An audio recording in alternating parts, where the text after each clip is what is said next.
Hi, good day, everybody. Thank you for joining us today in this meeting webinar focusing on NPO reporting requirements. It's going to be quite an exciting event today, and I'm joined by my co-host, Archie Brixton from Reports AI. I'm going to just give a very brief introduction of myself, and then Archie will introduce him.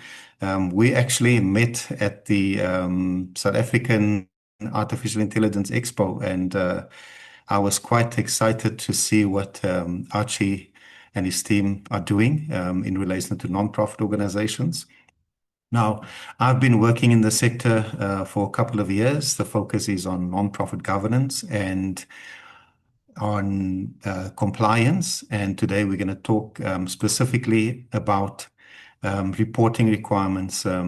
Since South Africa has been grey listed, there's been a lot of focus on three key issues: risk management, information, and compliance. And reporting is a central part of that.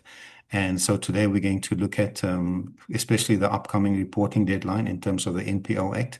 As you know, that since the beginning of this year, a lot of organizations have been deregistered, and that process is ongoing.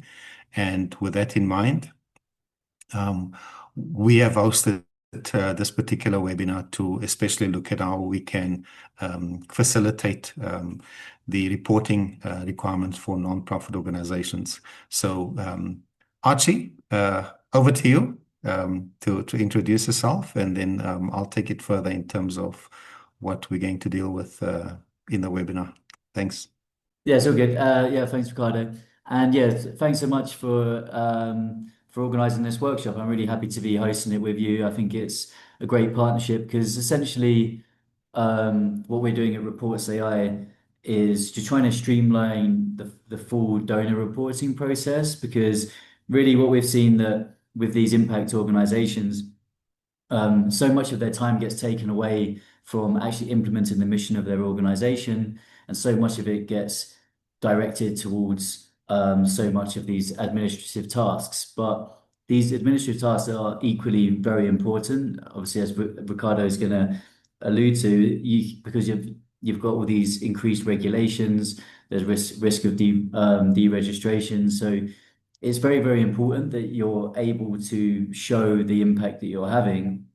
But with kind of funding under pressure, and less resources available to people, people need tools that can help them to do this. So that's really what Reports AI is all about. And so it's great to be partnering with Ricardo and his team, because it's that intersection between, okay, well, what are the regulations and how important are they? And then how can you actually meet those regulations by using tools like Reports AI to help you with all of your reporting workflows. So yeah, really looking forward to today's workshop, and nice to meet you all. Thank you, Archie. And I must say, I was really a bit disappointed when I went to that expo and I didn't see as many organizations there, non-profit organizations, because I thought it's an opportunity for organizations to make use of artificial intelligence. So, like I've mentioned, the non-profit sector has really been in the spotlight for the last couple of years since South Africa has been grey listed. And there's been a lot of focus on issues of compliance. As you would know, as a South African NPO operating in South Africa, there was a large-scale deregistration that took place in 2013.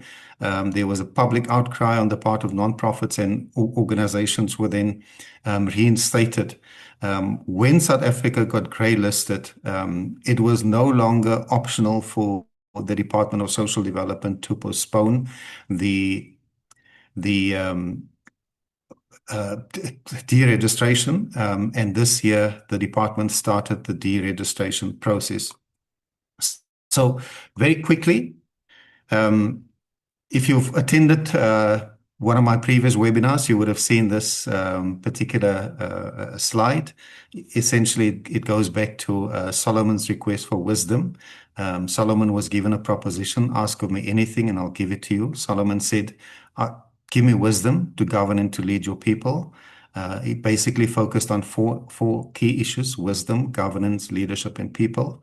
And I think that's the foundation. It should be the foundation of governance within our organizations. And reporting is critical. It can never be just a tick box exercise within the organization.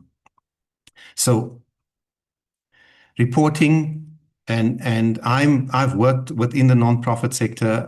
I had to compile reports.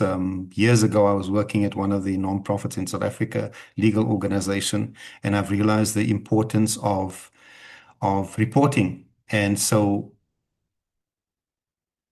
from my perspective, it's been important, and I've worked with over 40 legal practitioners in that particular firm, and or in the public interest law firm, and I was told that my reports were actually the best out of all the lawyers. And for me, it is important because when you get donor funding, reporting is critical in terms of ensuring that you actually demonstrate to the donor value for the donation that was received. And so today we're going to focus on well, not focus intensely, but I'm going to mention those specific acts in terms of the reporting requirements, and also highlight some of the key developments that have taken place in relation to NPOs and reporting. So when we look at the Non-Profit Organizations Act, that is really the key focus area for us. And the question is, what has changed in terms of the 2023 amendments? What must be done by organizations? Are there any available resources? And what are the consequences of non-compliance? So the Act was amended, new regulations were introduced, and to a large extent, the reporting requirements were changed in 23. So key focus areas in terms of what FATF came up with when they did their report on South Africa. The first one was on beneficial ownership. And there was South Africa lacked an effective beneficial ownership mechanism. And then secondly, some NPOs were considered to be at risk of being abused for money laundering and terrorist financing. So from that perspective, these amendments were aimed at catering for those shortfalls in terms of the legislation. So when we look at the NPO Act, Section 18, very important. Now, I know there's another Section 18, capital A in the Income Tax Act that has been quite prominent for non-profit organizations because it deals with deductions for organizations, for taxpayers when they make donations to organizations. But this is also an equally important section because now it deals with reporting requirements.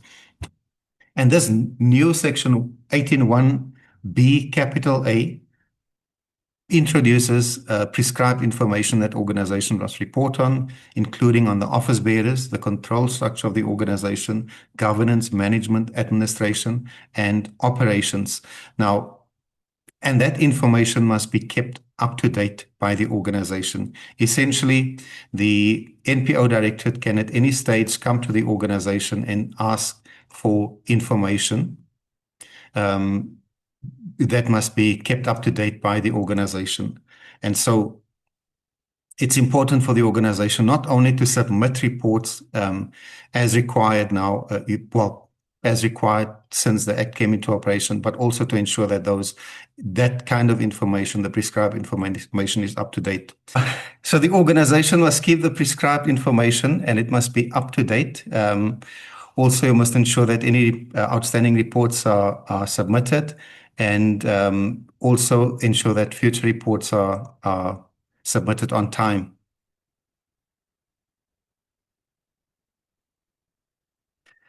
The obligation is also on the part of the NPO director to keep a register of that prescribed information, and in some instances, that information can even be made public.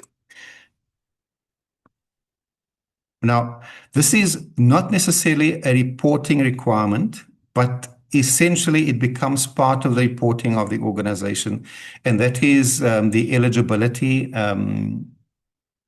requirements for office bearers. There's a new Chapter 3 capital A and a new Section 25 capital A that's been introduced. Essentially, it lists various factors that would make an office bearer ineligible to continue to serve as an office bearer or to become an office bearer of the organization. Now this is important because part of the requirement is that board members who are on that list published by the United Nations Security Council, the Targeted Financial Securities Sanctions List, those persons cannot be serving on the board of an organization. And this section has also been introduced in terms of the Income Tax Act. Now, you may say, well, nobody on your board is on that list, or they don't have they're not disqualified by virtue of those subsections listed. The question is, are you able to demonstrate that? And that is increasingly becoming relevant in terms of accountable institutions like banks.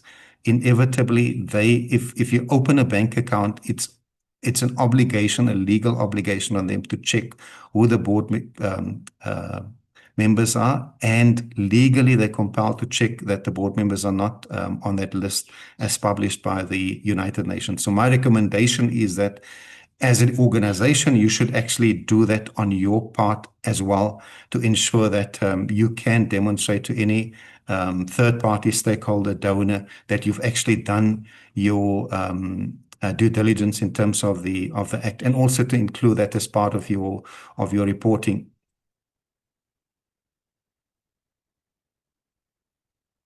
Okay, so I would suggest, and that is why we are sharing with you the board charter, which is also a document that's recommended in terms of the King report, but also in terms of the independent code. And attached to that is an annexure that I would recommend board members should sign to say that to confirm that they're not ineligible. Also, if somebody is ineligible, you need to remove that person as a board member, because that can impact on your quorum requirements for the organization. But the bottom line is, legally that person cannot be a board member. So inadvertently allowing somebody to stay on as a board member, if that person is not eligible, create all sorts of problems for the organization. So that's the particular section, that a person who becomes ineligible or disqualified while serving as an office bearer or a registered NPO ceases to be entitled to continue to act as an office bearer immediately. So that is a deemed provision in terms of the Act.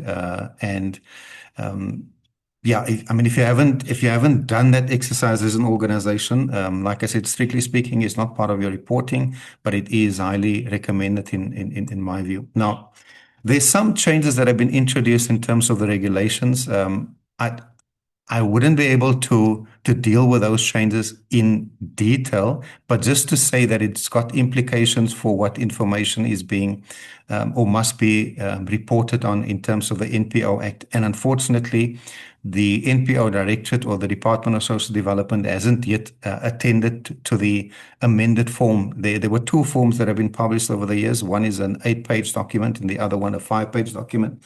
5-page one is a more recent one, but it hasn't been updated pursuant to the regulations. And I'll just give you some idea in terms of the kind of information that's required. I mean, that is fairly straightforward in terms of the full name, ID number, passport number of board members, position within the organization, postal address, physical and residential. It's also within the organization, within the reporting form. But then organizations operating outside of South Africa, and there's a different category that's now required to be registered in terms of the NPO Act. Those kind of organizations, they have additional reporting obligations in terms of the regulations.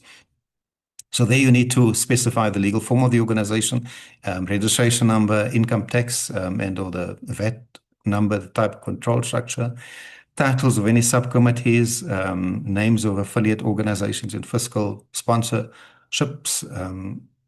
And that's essentially if you provide funding to another organization that might not be registered or eligible. So those requirements must be complied with, and it's part of the what's in the regulations, but unfortunately it's not in the form. I know the department is working on a new platform, but that platform has unfortunately not been updated. It's not in effect. And for organizations that are required to submit their reports by the end of this month, that creates a problem. I've tried to find out from the department what's happening, but they're not really providing us with information. I couldn't pick up anything in terms of the website, in terms of media releases. I know the problems in terms of getting the system up and running, but that doesn't exempt the organization from firstly ensuring that the reports are being maintained at the organization. And my recommendation is also that the organization should actually email those reports to the to the NPO directorate. So these are the additional information. Now, what I've done is I've just, and Archie's going to through this in a bit more detail, but I've actually prepared just a very basic template of what that kind of report would look like, and it's not too complicated, but unfortunately, if you don't address the additional compliance requirements in terms of the regulations, then the organization would be considered non-compliant, even though the department has not updated its own form. So that form will be shared with the organization as well. And also, as I indicated, a checklist of what's required in terms of the Act, the amended provisions of the Act, and also in terms of the regulations.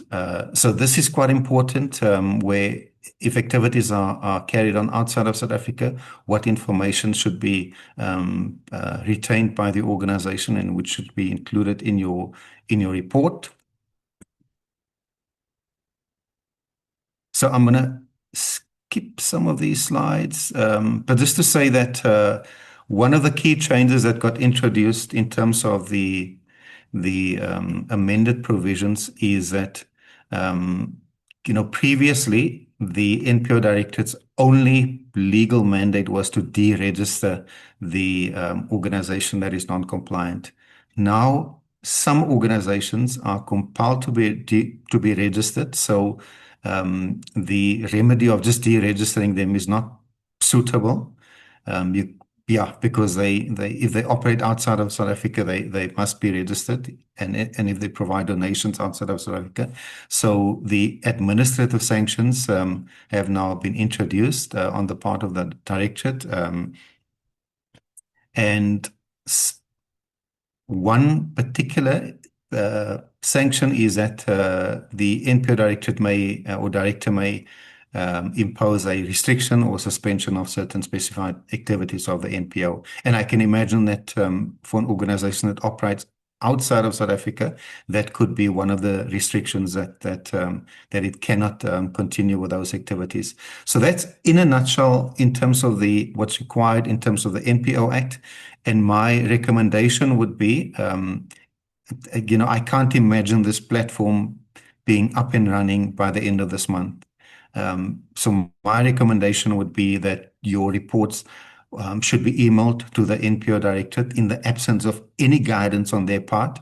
It should be emailed, and there is a generic email address at the NPO directorate, which is on their website. So at least in terms of demonstrating compliance on your part, not only to the NPO directorate, but also to your stakeholders, just to confirm that you have firstly submitted the reports, and secondly, that you maintain the reports. It's an unfortunate context in which we are operating at the moment, but that is, my recommendation.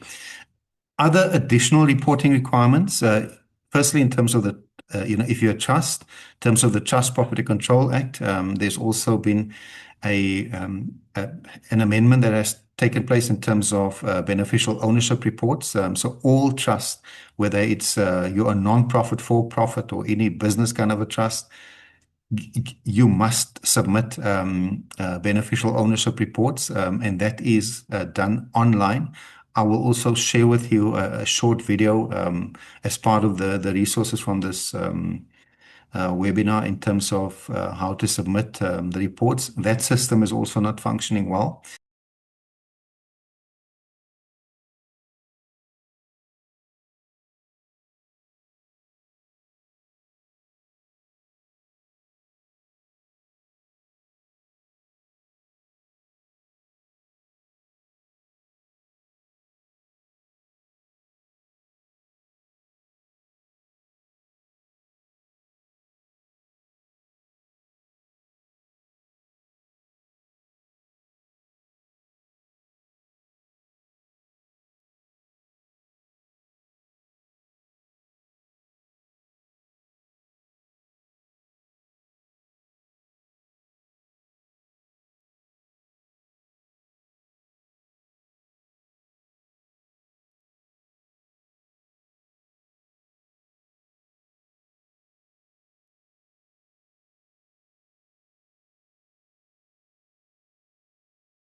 Companies Act, non-profit companies are also required to submit beneficial ownership reports.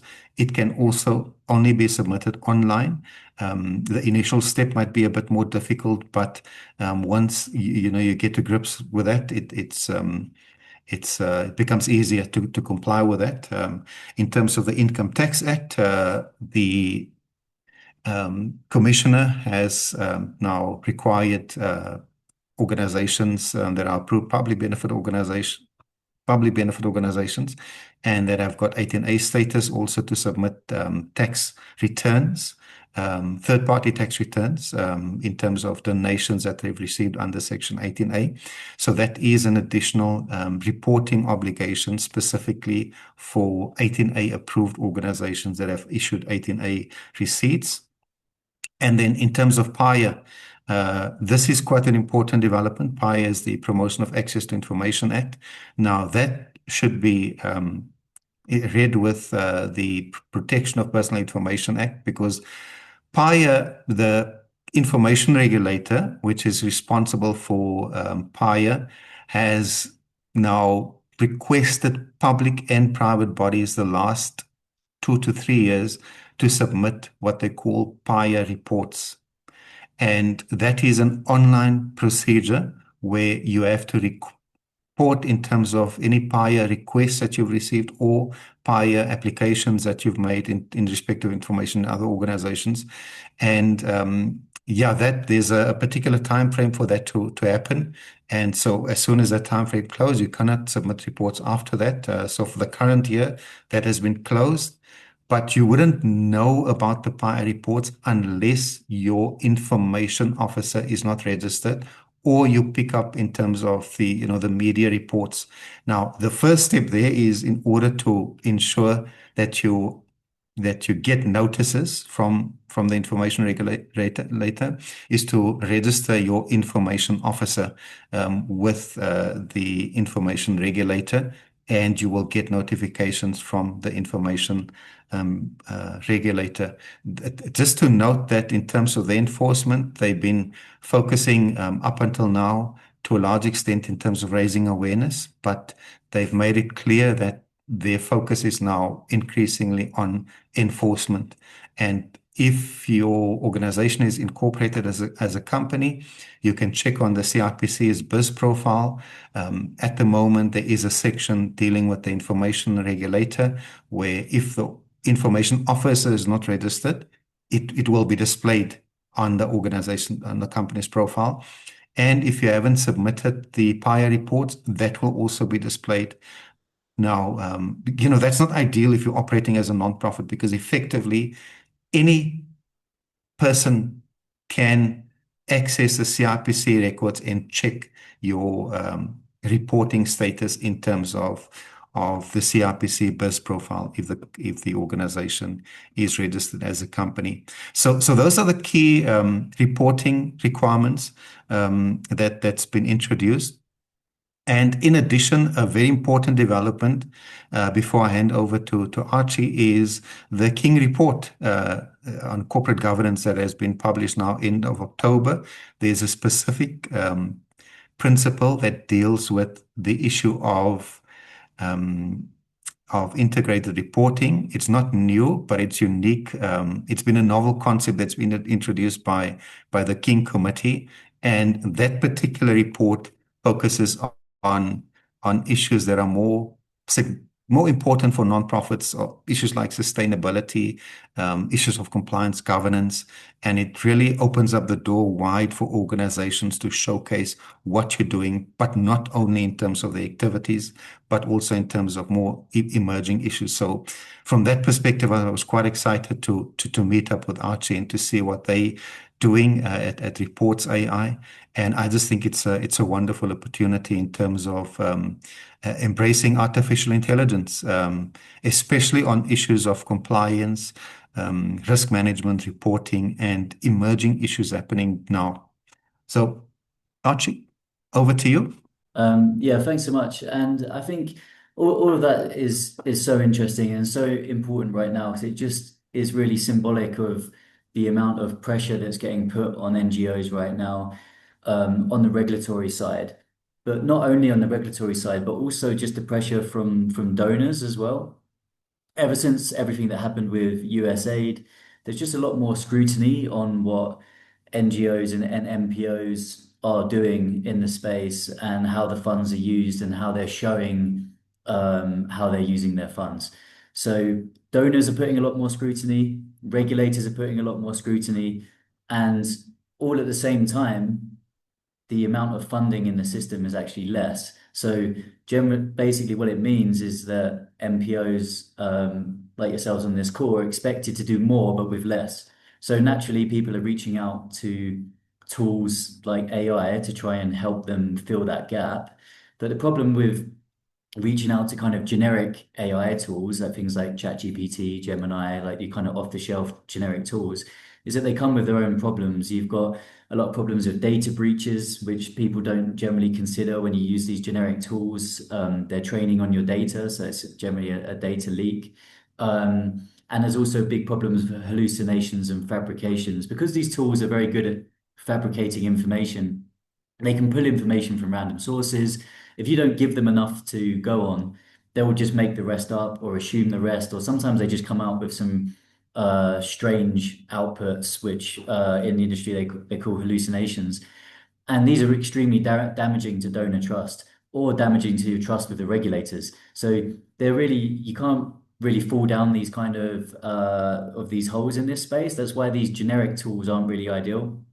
So that's really what gave birth to Reports AI, is to build a tool that is actually made for the space by people in the space who understand the importance of data security, who understand the importance of donor trust, who understand the importance of managing various different projects at the same time and trying to have consistent data quality across those, etc. So that's really what gave birth to Reports AI. So I'm excited to show you a bit about how it works today and how it can hopefully like streamline your workflows and help you meet these requirements that are being put onto your organizations.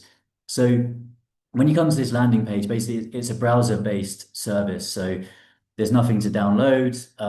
You can access it just via the web, so it's super easy. You just click this button, get started for free. You can log in with Google. It will instantly activate a free trial. So if you're interested after this call, I wouldn't hesitate to just go log in. It's not going to cost you anything. It's not going to ask you for any bank details or anything like that. It will just take you straight into the platform like this. Um, and the only thing it will ask you for is to just describe your organization in this My Organization part. And the only reason for that is that so that the platform has context of what your organization is and what it does. So for this one, I have a demo account, Emoja Health. They're working in maternal healthcare in Kenya. So I've just got like a description of what they do here. And then you can add users here. So there's myself and my co-founder in this platform. I'm the monitoring and evaluation manager. He's a country officer within this fictional account. Um, but what I want to quickly jump to showing you is just how quickly you can go to just generating your first report and how easy it is to just try it out. Because once you've described your organization, you just come here and you can upload files of any type. So I'm going to do an Excel file and a couple of rough field notes.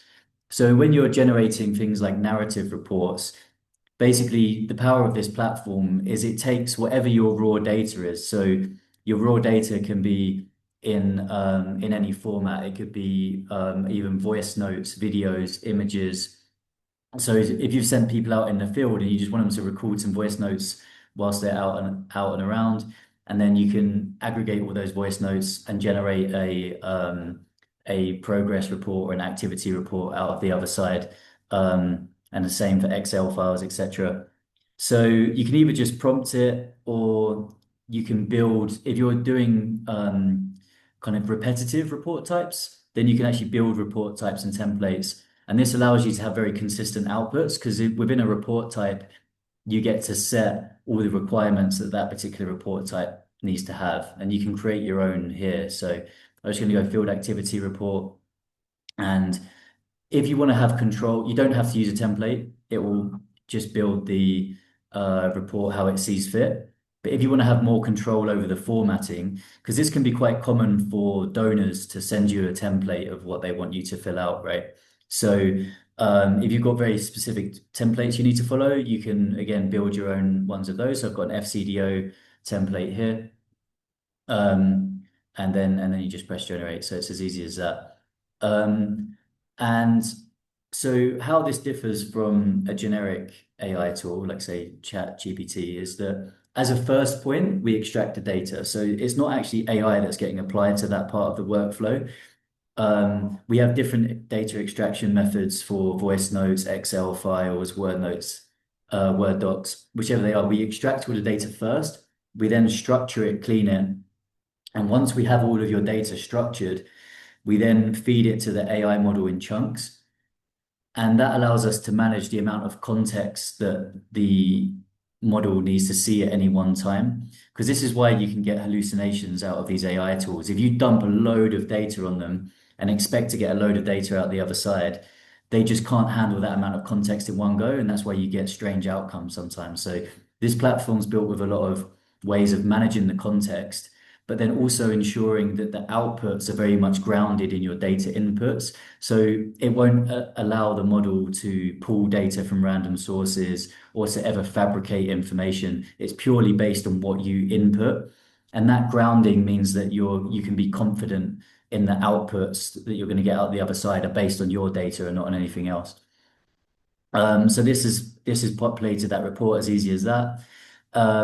Just another thing that we have in here, any slight assumptions that get made get highlighted in yellow, just because the human in the loop should always be checking over their outputs. Because the thing is with AI tools, even with all of the context engineering and grounding, etc., that we do within this platform, you still need a human in the loop to check over their outputs. I think people can be too trustworthy of the outputs that come out of AI models. So if we even have any slight assumptions, we highlight them in yellow. The human in the loop should be checking over and making sure that that all looks correct before submitting anything. And then the power of this is that this is just like any sort of Word doc or anything. You can edit this however you want. And but you can also use the AI bot to help you. So you can either prompt it here, or you can use any of these shortcuts like changing the tone. I like to turn this content into a visual, and it will generate. It can really bring the reports to life with nice visuals. Which because we really want to make reports that are made to be read. So you want nice kind of visuals like that to kind of bring it to life. And then one final part quickly on that is that you can convert to either a text summary or an audio summary. So if you don't want to send somebody a 30-page document that they have to read, you can just turn it into a text summary, or you can turn it into an audio summary. And the audio summaries are very realistic. It sounds like you've got your own analyst there who's already read the whole document and they're just giving you the key points and the key findings. Um, so that's all very powerful. But what I wanted to show you is that you can really adapt this tool to whatever your specific needs are, because you can build your own report types and you can build your own templates. You can really create whatever type of report you want to create. So, for example, if I go into my report projects quickly, and go to my templates here, there's one that I actually built for Oxfam recently, a narrative report template. And you can see that you get like quite complicated templates like this, which probably are quite common in the NPO space, where you've even got parts where it's okay, you have to fill out this particular box with a maximum of 800 words. You can end up with quite complicated templates like this, that you can then just populate from the platform. And what we actually did as well was to build one for the exact report type that Ricardo was covering. So he showed you a template earlier. This is the template of what they expect to be sent to them yearly now. So what I've done is that I've added all the placeholders. So what this means is that when you build a template within this platform, anywhere you want information to go, you just put in these double curly brackets like this, and it's just like a prompt that goes in the middle. And so you only have to build this once. So I've put all these placeholders in. I've put placeholders for office bearers. I've put placeholders in for the major achievements. All of this that needs to be populated within that particular report. So then if I now just go back to generating a report, I have some mock data that I made about information for this fictional NGO that fits stuff like annual general meetings and things like that. But all the information on the major achievements are actually going to get pulled from the knowledge base within this platform. Because so within this particular document I just uploaded, it literally just has office bearer details and meeting details, the kind of stuff that report asks for. But the information in there about the major achievements of Umoja Health across the year, that's purely going to get pulled from the knowledge base. And because within this platform, there's a knowledge base, which I'll show you afterwards. So anything you choose to put in there, the platform has access to when generating reports, and you can also access it via this chatbot, which I'll show you afterwards. So I've put things like progress reports on the programs that Emoja Health have been implementing, they're already in the knowledge base. So the AI is able to access those. So I'm just going to use NPO narrative report template, which is the one I just showed you. I don't need to select a report type for this one. Um, it's basically only if you want to really control what the outputs are going to be, then you can use a report type. You can build your own. And same for template, only if you want to really control the formatting and the of the output, then you can use the template. So we're going to use just a template for this one and generate that.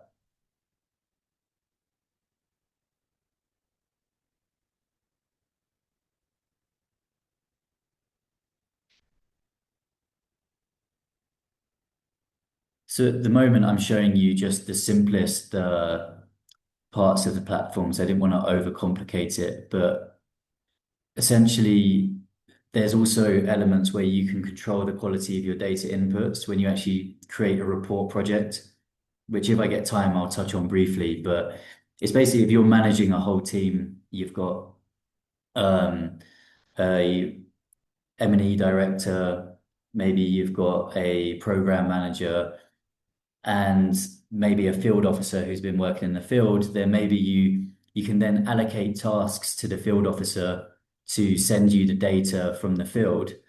And if you're the program manager who then has to aggregate all that data, there'll be data checks on the quality of the data inputs from the field officer, and then you can go ahead and generate your report. So, but I didn't want to overcomplicate it too much yet.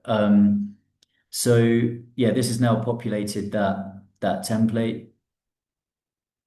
So you can see it will even fill out the tables with the ID numbers, telephone numbers, etc. Um, it's populated these tables. You still get the yellow parts if it feels like it doesn't have enough information. Because that's what's quite powerful about this tool is that if it feels like it doesn't have enough information to answer something, it will tell you that. Because we're really trying to control for the fact that a lot of these AI tools, when they don't have enough information, they just make something up. So we're really trying to control for that and have it, okay, if you don't have enough information, just say, because it's actually very important that you'll never ever make enough information in these types of reports. Um, so we're trying to make a platform that uses AI in a very kind of controlled and responsible way. Okay, yeah, so that's basically just filled out that template for us. And then you can either export it to Word or you can save it as a draft.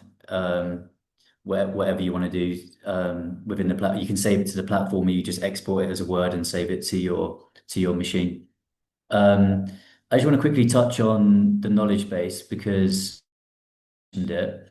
So basically, whatever you upload to the platform, you can choose whether to put stuff into your knowledge base. What I find so powerful about this is that it means that you don't ever have to go sifting through all of your company documents to find out a piece of information. We actually use this as an organization ourselves because we have so many different incorporation documents. You can just come to the chatbot at the top here, this Emoja Health AI. It will say whatever the name of your organization is, AI.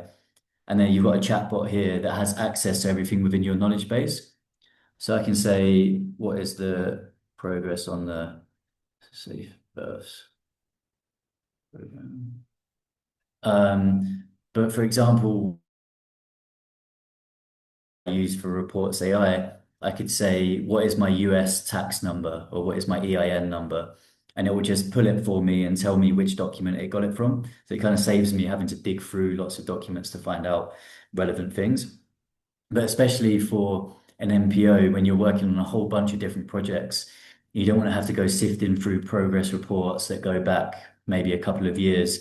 You can just come here to the chatbot and ask it questions about what's been going on, and it will pull the information and tell you where it got it from, which is great that it tells you where it got it from, because then that kind of reduces the risk of you ever being misled by the information or anything, because you can just go and see exactly the source where it got it from. So here you go, it gives you a brief update on what's going on with Safe Births, keeps telling you where it got each piece of information from.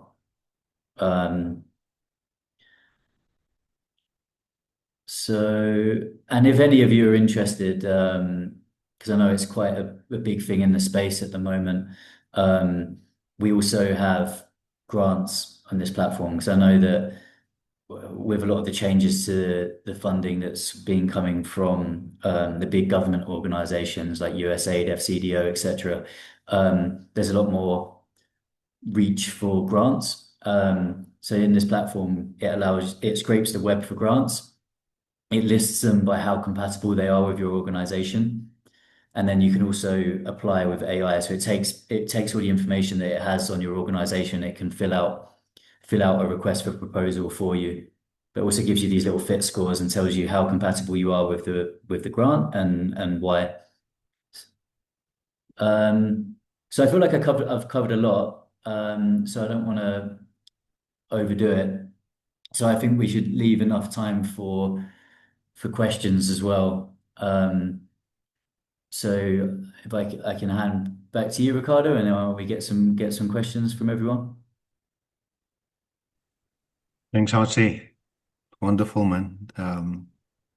Yeah, like I said, I was quite excited when I saw you at the AI Expo because I honestly think this is an important tool for nonprofit organizations. Any questions for either myself or for Archie? You can just unmute and you can also switch on your camera.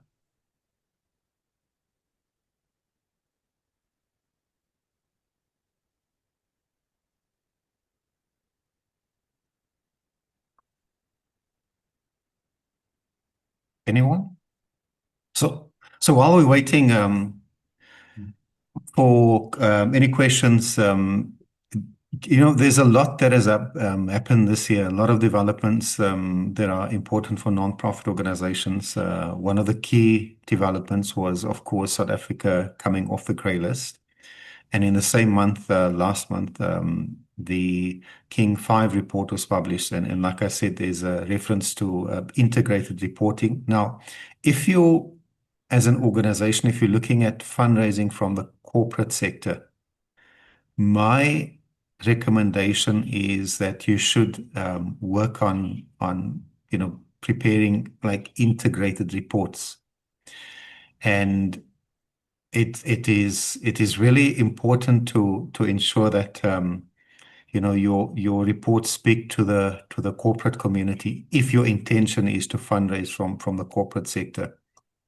So, Archie, we've got a question from Colette. What are the safety features Oh, for yeah. our data which we upload to the Reports AI system? Yeah, so like I was saying before, when you're working with the NGO space, NPO space, the data security is obviously paramount. Are you working with data on sensitive data on vulnerable communities that needs to be protected? So within this platform, we work on Google Cloud, but we adhere to SOC 2 and ISO compliance guidelines. So all of your data that is ever input into the platform is encrypted both in transit and when being stored. So we don't actually see any of your data within the platform. We don't train on any of your data within the platform. So we're purely processing your data. So what you upload, we process and then we produce the reports. But your data is not being trained on, and we can't see anything that you do within the platform. So we can see that people are logged into the platform, and that's like the limit of what we're able to see. We can't see the reports you're making. We can't see the reports that you save. So we don't have access to any of your data. Your data very much remains your data. And I just want to touch on one other thing that's interesting with the data side of things, because obviously we're trying to this platform has been built to very much focus on protecting your data when you're trying to use AI tools. But also what's important when generating reports is like quality control checks on like what the quality of the data is that you're receiving from people. So I just showed you how to generate reports quickly on the fly, but if you come here to my report projects, what you can do is you can create report projects and then you can automatically generate a bunch of tasks based on like planifications. So, for example, if I click into one of these, So you can see with different report projects here, then you see what progress is being made. Um, and to complete any of these tasks, you just have to upload data to them. So you can also like create tasks like this. So if I just create a task quickly, um, what can I call it?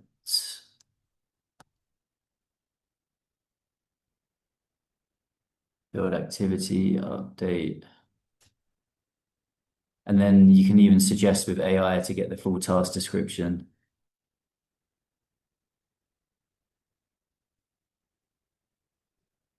Do a quick start date of today and just make it to the end of the week. I'm going to make it urgent, so we do it now. You can also assign tasks to people outside of your organization. So if you're working with a partner and you're only working with this partner on one particular project, so you don't want to have them as a user within your Reports AI account, because that would mean you'd have to pay for them as a user. You can just assign somebody a task. So you can assign them say a task to give you a field activity update, for example.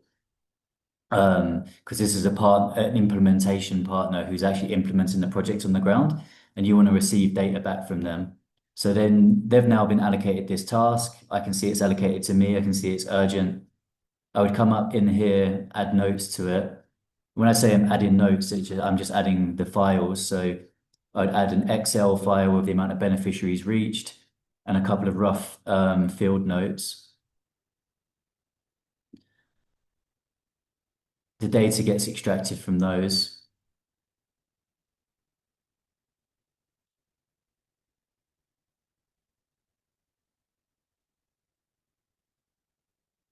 The reason I'm quickly trying to show you this is that we actually conduct checks on the quality of the data that's getting uploaded. So if you've assigned this task to somebody outside your organization, when they upload their data and then they try and complete the task, it's going to automatically do an evaluation of how well the data they've loaded actually completes the task. So it allows you to have some quality assurance on, especially when you're dealing with bigger teams that are distributed across geographies, maybe even distributed across time zones. There's an automatic AI feedback on like the quality of the data inputs.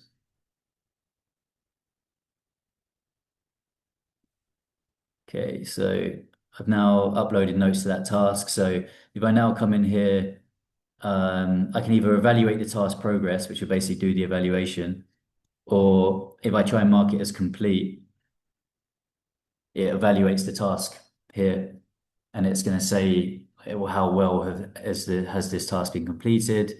It gives me recommended next steps as well.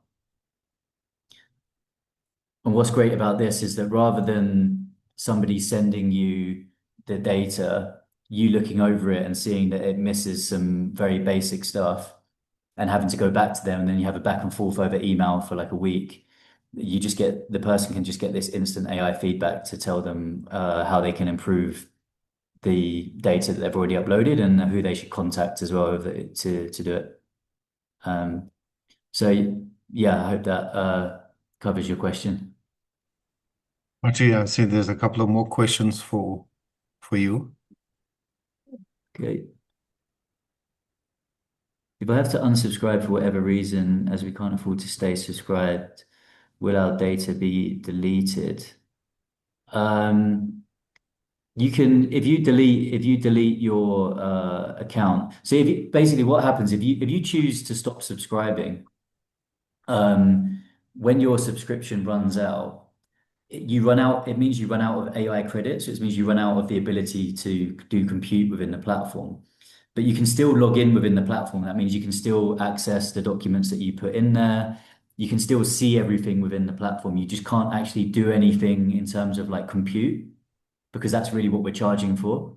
Um, if you then choose to delete that account, then all the data is gone. So if you just choose to let your subscription run out, you can then still access the platform, access all your information that you already have in there until you maybe want to subscribe again, so you get more AI credits and you can start actually generating reports and doing everything else that actually requires compute. Or if you want to delete all your data, just delete your account and it will delete everything. Um, Should ask platform link is directly to department submission process. I don't. So, so, Uh, so, yeah, go on. yeah, I'm just thinking that that question might basically is aimed at finding out, if I understand it correctly, if you can use the platform to submit your reports to the department. Now, at this stage, I don't think you can answer it because the platform is not up and running yet. Uh, so I mean that we don't know what it looks like, what it's going to look like. I know in some instances there's some engagement with, in terms of APIs, but it seems to me unlikely in this context. Hmm. Yeah, that's the online submission process for the NPO department isn't up and running, right? You Yeah. were saying there, Ricardo. Yeah. Yes. Um, just on the pricing quickly, the basic user is 29.99 per month. That's dollars. And then a pro user is 79.99 per month. Um, Basically, the difference between basic user and pro user is just the amount of compute. So it's like AI credits. It's if you're generating reports, applications, and every day, then you'd be a pro user because you've got four times the amount of credits to use on compute as a pro user. So if you're someone that feels like you'd be using this platform and generating reports every single day, then you'd want to be a pro user. But if you're using it a few times a week, then you'd want to be a basic user. And then if you run out of AI credits, you can always just buy additional credits rather than upgrading. So if you just need some more credits just for a particular month, you can buy more credits. You don't necessarily have to upgrade to being a pro user. Um, but we also do enterprise pricing. So if you're a larger NGO organization with quite a complex reporting structure, then we would normally recommend just going down enterprise contract level. So with an enterprise contract, it can be very custom. And with a lot of the international NGOs we work with, they might have a headquarters in Europe or the US, let's say, which would then be a parent account. And then they have a bunch of country offices that are distributed across Africa, which would be child accounts of this parent account. And then each country office works with partner organizations. So then there's like a reporting structure where the visibility goes down and the reporting goes up. And we basically work on each one of those contracts on a custom basis. So they work out, well, how many users do they want per each account? What integrations do they want? Do they want to integrate into some of their existing databases, Salesforce, Monday, whichever the databases they want to integrate into? And then we come up with an overall corporate account that's going to be paid annually. So it depends what kind of cut, whether you want like a custom situation like that. But if that's the case, then yeah, reach out to me and we can arrange that, and we can arrange like a pilot program as well if that's what your business needs. And so, Archie, just maybe a generic comment from my side. Mm. In terms of some of the questions that are being asked, and it's also linked to this, like the issue of data privacy, which I think is a very important issue. I've actually hosted a webinar earlier this year on the compliance related issues of artificial intelligence. Specifically, to say if you introduce AI in your organization, you need to ensure that your governance is geared towards that. In fact, Mm. it's not only me saying it, but also in terms of this King 5 report saying it's an emerging issue and it should be on the item of the board's agenda to ensure that you introduce AI in a responsible manner. You've also indicated in terms of human involvement, in this process, which is Mm. critical. And it's actually now a principle that's been adopted in terms of governance as well. But it's got implications for organizations in terms of, policies. privacy, and it's linked to in the South African context in terms of the Protection of Personal Information Act, because those are some of the questions that in the research that must be done. I mean, it's valid questions in terms of what mechanisms you have in place. And Mm, then one further aspect that I think is quite important for nonprofits from a governance perspective is budgeting. I mean, how does it impact in terms of your budgeting? If you, my recommendation, and I'm going to share, in fact, that webinar with participants because I've been clear that, look, if you mix personal information with artificial intelligence, do not use free resources. It is risky. Information is being harvested. Make sure that you do your due diligence, those questions that are being asked. But it's got implications for budgeting. From my perspective, even in my practice, I've been using AI and it's got cost implications. But I don't think we at the stage where we can ignore the advent of AI, in our organization. So we have to consider what are tools that are suitable and appropriate for the organization, and that can be used in a responsible manner. So, mm. yeah, really important questions. Uh, and yeah, I guess organizations will have to consider to what extent, it would be beneficial, and but also in the context that it must be used in a responsible manner. And Mm. part of Yeah, that, Archie, would be also to review the terms and conditions that you would present to any organization should they sign up for the product. Yeah, yeah, for sure. Because we have some documents on like our full data security processes, etc., that we can share with any organization if they're interested in seeing that. And also, I know that some organizations like to just put us straight in touch with their IT team because IT teams tend to need to sign off on these kinds of tools. So we can speak directly to them. We can send them the documents on basically how we deal with your data, all the different regulations and guidelines that we're working within, basically how our whole system operates. And we can get yeah, into that with IT teams so that everything can get proper sign off and all of that. But really, that's essentially one of the big reasons for this platform is to have a tool that is built for NGOs so that it takes these kind of things into account. Because I think that is sort of the issue when people are reaching to things like ChatGPT is that it doesn't take into account things like data security. It doesn't take into account the risk of hallucinations, fabrications, etc. yeah. Whereas this is something that's much more built by people who worked in the space for people who work in the space to kind of really be like suited to that particular workflow. Mm, yeah.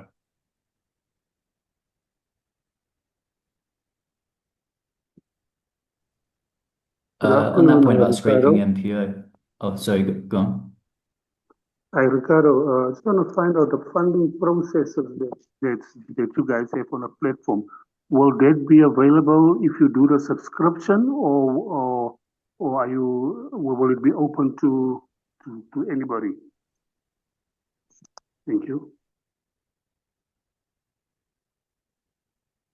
Did you get that, Archie? So I didn't quite catch that. I thought he was speaking to you then. I thought he said Ricardo. Oh, Um, no. So the question was, you mentioned about the ability to match the organizations to potential funding opportunities and also to prepare the proposals. And I think the question was if in terms of that, the one option, I think the $29 per month, if that includes that feature of the platform as well. yeah, it includes the grant application feature as well. Yes. It's more the only difference between basic and pro at the moment is literally just compute. So it's just every time you even actually the list of all the different grants that are out there. because each one has a compatibility score, it has to take all the information that it knows about your organization. Then it needs to take what it's pulled about the particular grant, and it has to calculate how compatible it thinks you is, and it gives a little report on why it thinks you're compatible, why you're not compatible. So every single one of those processes takes compute. Then actually generating an application takes compute. Then when generating a report, it takes compute. So that all eats up AI requests. So really the only difference between basic and pro is, well, how much are you using the platform? If you're in there every day, then you're going to be a pro user. If you're in there a few times a week, then you're probably going to be fine with basic. Okay, so I don't see any further questions. Yeah, and just to say that there was a question whether when the recording will be available. It should be available by latest tomorrow. And yeah, and I must just say my apologies. First time that I'm actually co-facilitating a webinar with somebody, so that was a bit of a challenge at the beginning, but we'll get over that.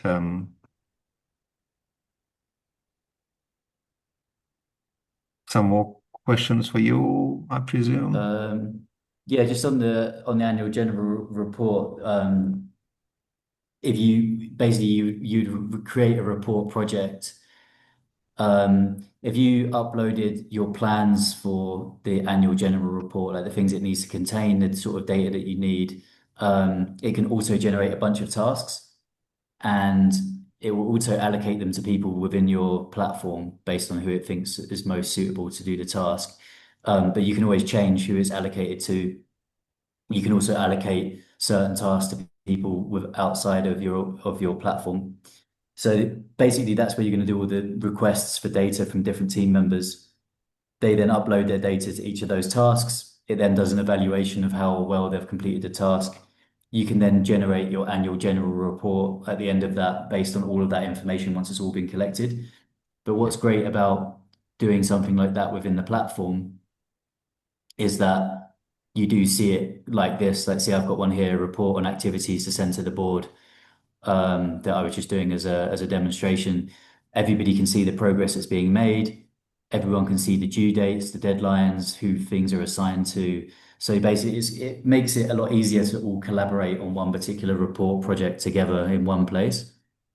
Um, but I would suggest that if you're interested in this platform, then I can always do one-on-one demonstrations to like go over more questions. I can also send out some like demo videos and things like that. Um, and in terms of will this be available to subscribers only, uh, obviously the Ricardo, this recording and the materials, right, I assume you're going to share with everyone.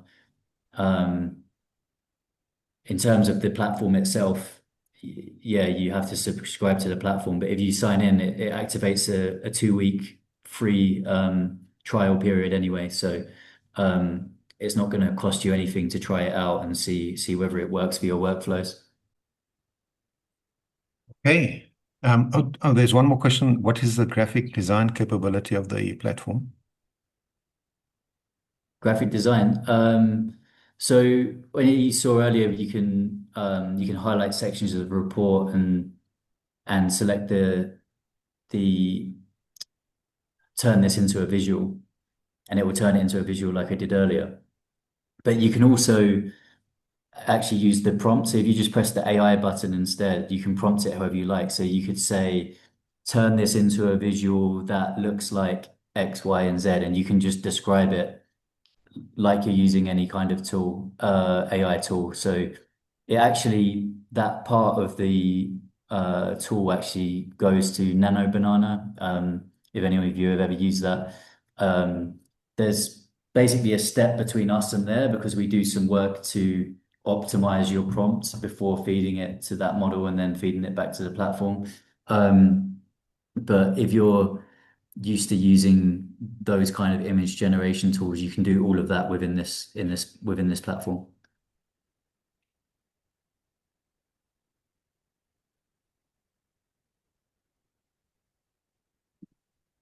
Thanks, Archie. So what I've put in the chat as well is the email address that I would recommend organizations should use in terms of the reporting to the NPO Directorate.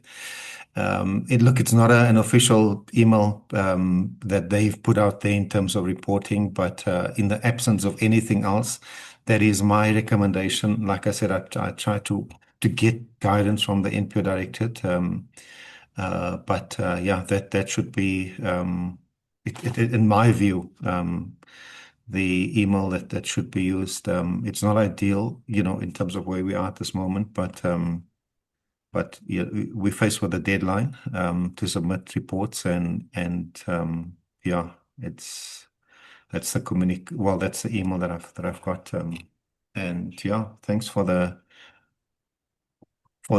feedback. Like I said, we're gonna send out the documentation by latest tomorrow, and you're welcome to connect directly with Reports AI, and Archie and the team if you're interested. I personally think it's a wonderful tool for organizations to use. There's not many tools, and just as a matter of interest, in preparation and in closing, but in preparation for this workshop, I've done some AI research specifically on reporting for NPOs to find out not top, but 100 NPOs in terms of their websites. What kind of reports are they posting or publishing on their website? And very few organizations are publishing integrated reports. And I think it's an opportunity for any organization, especially if you want to engage with the